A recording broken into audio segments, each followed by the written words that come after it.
Hi అండి, బాగున్నారా? ఈరోజు నేను తాటిగారెలు చేస్తున్నానండి. వీటికి కావాల్సినవి ఇదిగోండి. తాటిపళ్ళు ఒక 2 తీసుకున్నాను. ఇది 1 కప్పు ఇడ్లీ రవ్వ, 1 కప్పు బియ్యం పిండి, 1 కప్పు బొంబాయి రవ్వ అండి, 1 కప్పు బెల్లం. వీటితో నేను సింపుల్గా తాటిగారెలు చేసి చూపిస్తానండి. ఇదిగోండి, ఫస్ట్ తాటికాయలు తెచ్చుకున్నాక ఇవన్నీ ఒకసారి పక్క పెట్టేసుకుని వీటిలో ఇలాగ ఈ పైన తీసేసేయాలండి. తీసేసి ఇది ఒక్కొక్కటి ఇవ్వండి, ఇలాగ చక్కగా ఇలాగా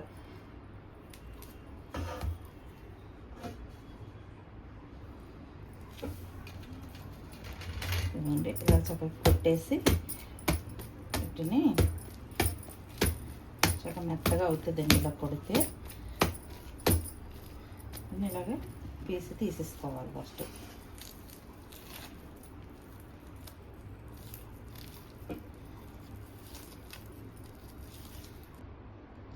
ఇదిగోండి, ఇవి తీసుకున్నాం కదా, ఇలా వాటర్తో ఇవి వేసుకుని ఇలాగా చక్కగా ఇలాగ వీటిల్లో ఇలా అనాలండి. చక్కగా కొంచెం వాటర్ వేసుకుంటూ గుజ్జు బాగా మనకు వస్తుంది. గుజ్జు ఇలా అనడంలో తీసేటప్పుడు మనకు ఈజీగా గుజ్జు వచ్చేస్తుందండి. చూసారా, అన్నీ అంతే అండి. ఇలాగా ప్రతి టెంక మనం ఎన్ని చేసుకోవాలన్నా చక్కగా ఇలాగే వాటర్ తడి చేసుకుని ఇలాగా రబ్ చేయండి బాగా. ఇవ్వండి, అన్నీ ఇలాగే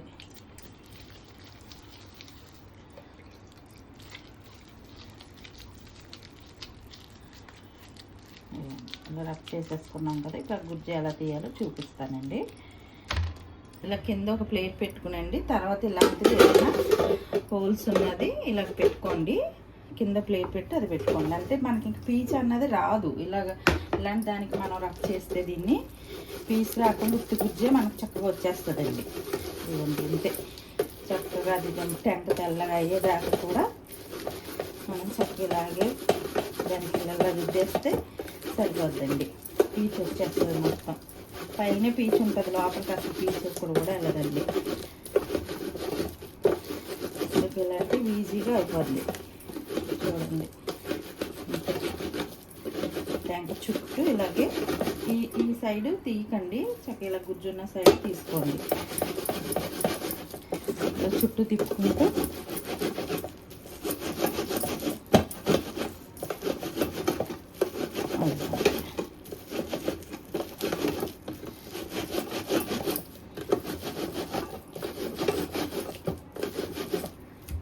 ఇది కూడా అంతే.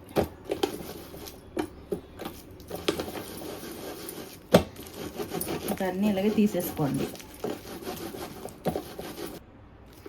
ఇవ్వండి, ఇంకన్నీ మనం 1 కాయ చేసుకోవాలన్నా 2 కాయలు చేసుకోవాలన్నా ఇంకన్నీ ఇదే ప్రాసెస్ రండి. చక్కగా ఇలాగ వచ్చేలాగా తీసేసుకోండి. ఇప్పుడు చూడండి, ఇవ్వండి గుజ్జు ఎలా వచ్చింది చూసారా. చక్కగా అలా అంతా ఇంక మనం 2 కాయలు 3 కాయలు ఇలాగే తీసుకోవాలి. ఇది 1 కాయకి అండి, ఇది 1 కాయ గుజ్జు. ఇంకా అసలు ఇందులో పీచు కూడా ఉండదు. ఇంకంతా ఈ గిన్నెలోనే పైన ఉండిపోద్దండి. చూసారా, ఇలాగ వచ్చేసింది కదా. చూడండి, ఎక్కడ ఇంత పీచు కూడా లేదు. ఇంక ఇందులో మనం అవన్నీ కలిపేసుకోవాలండి. ఫస్ట్ బెల్లం కలుపుకోవాలి, సరిపడా బెల్లం. ఇదిగోండి, 1 కాయ కదా, ఒక హాఫ్ గిన్నె వేసాను నేను బెల్లం. ఈ బెల్లం వేయడం వల్ల మనకి స్వీట్నెస్ వస్తుందండి.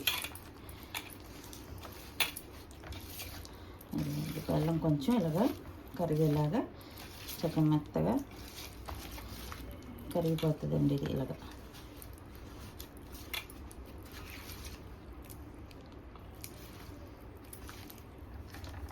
ఇదిగోండి, ఇలా బెల్లం కలిపేసుకున్నాం కదా. ఇందులో అది మనం 1 కాయకి వేస్తున్నాం కాబట్టి అన్నీ ఇవ్వండి, సగం సగం.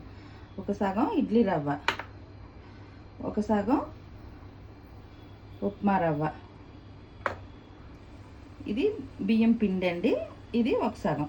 ఏదైనా మనం 3 సగాల కింద వేసుకుంటే గారెలు బాగా వస్తాయి. ఇప్పుడు కలుపుకుందాం. కలుపుకొని చూడండి చక్క ముద్దలాగా గారెలు వచ్చేలా కలుపుకోవాలి. ఇంకొంచెం పడుతుంది చూసుకుని మనం కలుపుకోవాలండి. ఇవ్వండి ఇంకొంచెం ఇడ్లీ రవ్వ వేస్తున్నాను, ఓ 2 స్పూన్లు. ఏదైనా క్వాంటిటీస్ చక్కగా సగం సగం కింద వచ్చేలా చూసుకోండి. మనకు కలుపుతుంటే తెలిసిపోతుందండి, సరిపోద్ది అంతే. ఇంకా ఏమి వేయక్కర్లే, అన్నీ సరిపోతాయండి. ఇంకా చూడండి ఇదిగోండి. ఇది ఇలాగా ఒక 5 నిమిషాలు అలా పక్కన పెట్టేసి అప్పుడు మనం స్టవ్ వెలిగించి ఆయిల్ వేసుకుని బండి పెట్టి గారెలు వేసుకున్నామండి. ఇదిగోండి స్టవ్ వెలిగించి ఆయిల్ పెట్టాను, అంత ఆయిల్ వేసుకున్నాను. ఇవ్వండి ఈ పిండి చూసారా, చక్క 5 నిమిషాలు అలాగ నానించి ఒక 3-4 నిమిషాలు అలా నానించుకోండి. ఇలాగ సైడ్లో కొంచెం ఆయిల్ పెట్టుకోండి. దీనికి వాటర్ తడి కాదు, ఇలా ఆయిల్ తడి చేసుకోవాలి. ఆయిల్ తడి చేసుకుని ఇలాగ మనం ఎంత సైజు వేసుకోవాలో గారెలు అది ఎంత సైజు తీసుకుని ఇలాగ అనుకుని, వీటికి ఏమి అట్టాక ఏం అవసరం లేదండి, సింపుల్గా ఇలా అనుకుని వేసేసేయచ్చు ఇలాగా. ఇదిగోండి ఆయిల్ హీట్ అయింది, వేసేసాను చూడండి.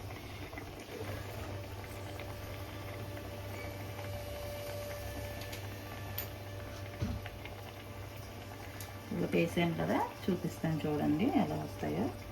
ఇంకా అన్నీ అంతే అండి. ఇలాగా ఇలా అన్నేసుకుని చక్కగా ఇలాగా వేలు పెట్టుకుని వేసేసుకోవాలి.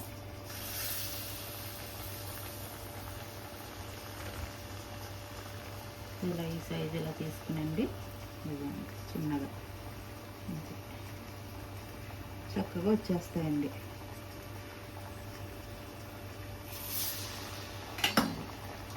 సరే మనం వేసాను కదా, మంట మీడియం ఫ్లేమ్లో పెట్టుకోండి. చక్కగా తిరిగేసుకోండి, మంచి కలర్ వచ్చేలాగా.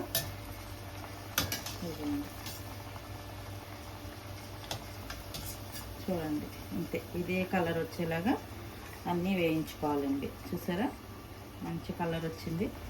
అదిగోండి ఇదిగో ప్లేట్లో తీసేసుకుందాం.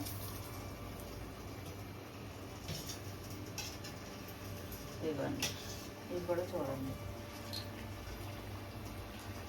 అలా చక్కగా మీరు ముద్ద అయ్యేలాగా కలుపుకోండి. పిండి మనం కరెక్ట్గా కలుపుకుంటే అన్ని క్వాంటిటీ లాగా చక్కగా వస్తుందండి. ఇవ్వండి చూసారా, కొంచెం కలర్ రానివ్వండి. తాటి సంబంధించింది ఏదైనా కొంచెం కలర్ వస్తే లోపల కూడా మంచిగా ఉడుకుద్దండి. చూసారా ఇదే కలరు, అన్నీ ఇంతే ఇలాగే తీసేసుకోవాలి.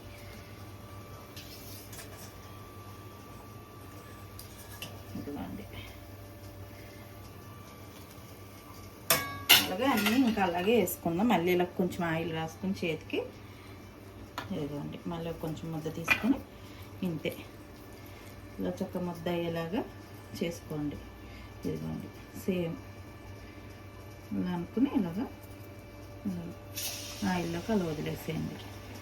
మీకు ఇలాగా సింగిల్గా కుదరకపోతే ఏమైనా పాల కవర్ కానీ ఆయిల్ కవర్ కానీ ఏదో ఒకటి తీసుకుని కవర్ మీద ఒత్తేసుకుని వేసేసుకోవచ్చండి. అది కూడా ఆప్షన్ ఉంది. ఇలాగే సింగిల్గా ఇలా వేసేసుకోండి అన్నీ చక్కగా. సింపుల్ అండి, కానీ చాలా టేస్టీగా ఉంటాయండి. తాటిగారెలు చాలా బాగుంటాయి.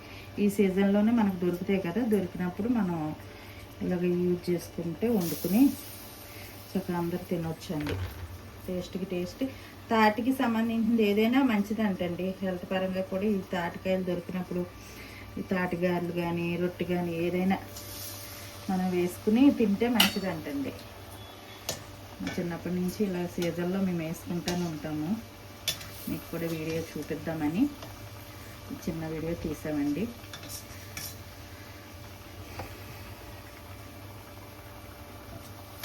ఇవ్వండి ఇంకా అన్నీ ఇంతే.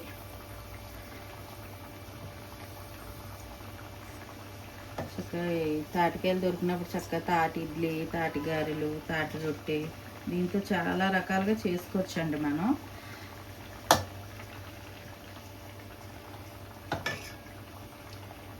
చక్కలాగా అట్లనే చక్కగా ఆయిల్ అలా వేపుకోవడమండి. కలర్ రావాలి. ఇలా తెల్ల తెల్లగా తీయొద్దు, కొంచెం కలర్ వచ్చేదాకా.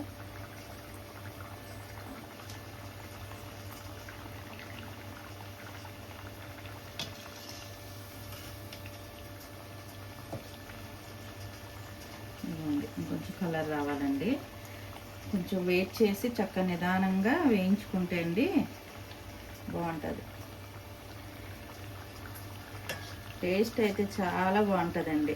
చక్కగా మనం కొంచెం బెల్లం కూడా వేస్తాం కదా, బెల్లం కూడా మంచిది. బెల్లం వేయకపోతే ఏంటంటే అండి, బెల్లం వేయకుండా ఈ పిండిలో కలిపేసుకున్నాం అనుకోండి కొంచెం వగర అన్నది వస్తుంది. వగరు తాటికాయ అంటే కొంచెం వగరే కదండి, ఆ వగర అన్నది వస్తుంది. ఆ వగర రాకుండా ఉండాలంటే అలా కొంచెం బెల్లం కలుపుకోవడం మంచిది.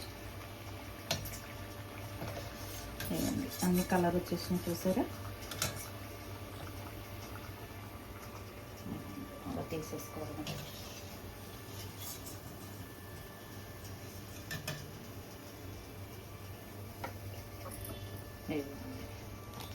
సరే, ఇంకా అన్నీ అలాగే వేసేసుకుందామండి.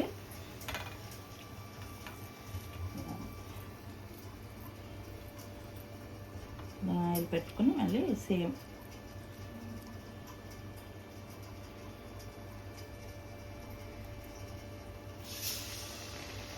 ఆయిల్ వేసేసుకోవాలండి.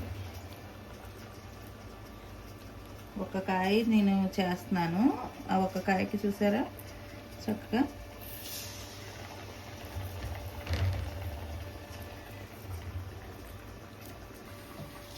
ఇవ్వండి. ఇంక లాస్ట్ టిప్ వేసేసాను.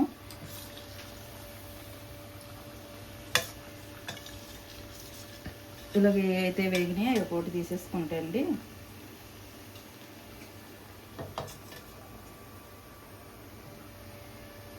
ఇలా మంచి కలర్ వచ్చేలాగే తీసుకోండి.